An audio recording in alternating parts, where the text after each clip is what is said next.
Il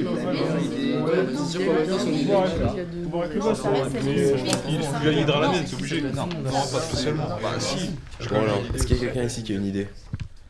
Moi j'avais une idée, donc c'est deux patates qui parlent et elles décident d'aller se marier à Las Vegas. Deux patates. C'est un peu ridicule quand même. Ouais non, t'as pas trop travaillé ton truc. Je pense que tu ferais mieux de prendre la porte, parce que là en fait tu ne sers à rien. Ok. Des patates. Ça détend l'atmosphère, c'est bien. Donc, est-ce qu'il y a quelqu'un qui a une idée? Une vraie idée cette fois-ci? Bah ouais, on a bien quelques idées. Moi, j'ai une idée. Alors moi, j'étais parti sur une idée, tu m'en diras des nouvelles. J'étais parti sur une idée de film d'horreur en fait, où on peut prendre un sujet un petit peu bateau, du genre trois filles qui sont un petit peu bêtes. Ryan, je te trouve trop mignon. Ah mais qu'est-ce qu'il est bête. Ah mais non, il est trop canon. Ah bah confondre une mouche avec une coccinelle. Mais il est daltonien, tu connais rien. Et qui se retrouvent perdus en cherchant les toilettes, elles se perdent, elles se retrouvent dans une cave. Mais c'est pas les toilettes ici. Parce que c'est un peu glauque, hein. Ils ont peut-être fait la déco. Et il se trouve que la cave abrite un tueur en série. Et le tueur en série, il a le visage déformé, donc il a un masque, et avec une pioche, il s'amuse à gratter sur les murs pour faire du bruit. Et comme ça les effraie, et je pense que toute l'intrigue, ça serait de l'assassinat des jeunes filles. Mais c'est des toilettes russes. On dit pas les toilettes russes, on dit les toilettes turques. Ah bah je sais pas, hein.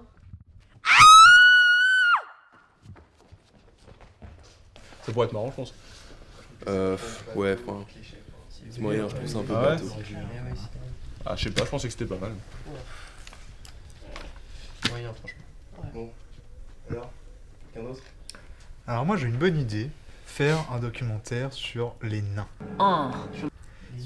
Sur les nains. Ils ont une vie trépidante, semée d'embûches, et ils ont vraiment des problèmes dans leur vie de tous les jours.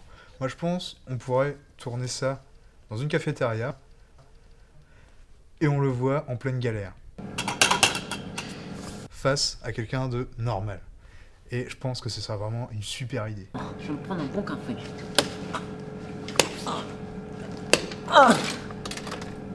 Bah, tu galères? Ah oui. Bah, prends un potage. C'est à ta taille, au moins ça te fera grandir. Bon, c'est pas simple, hein. Bon, monsieur. Mais entre nous, enfin, un documentaire sur les nains, ça vise carrément un handicap. Enfin, à part se moquer, je vois clair. pas l'intérêt. Et ça risque pas de plaire, franchement. Alors que moi, personnellement, enfin, le mieux pour moi, d'après moi, je dirais que c'est un film un peu science-fiction. Donc il y aurait, on va dire, ça serait l'histoire de trois mecs. Enfin, deux mecs, une fille. Enfin, non, deux filles sexy, avec des sabres laser. Non mais je te coupe, hein, mais réfléchis bien à ton intrigue et puis tu nous rediras parce que là c'est pas clair. Sachant qu'en plus la science-fiction c'est un peu has-been. Moi j'ai un truc frais et amusant. Je vois bien genre deux mecs bien allumés qui craignent pas la douleur. Hello, my friend. Hey, guys. It's around the fucking cross. Look at this cross. I'm Jimmy Punchline, and this is Fracas! Yeah.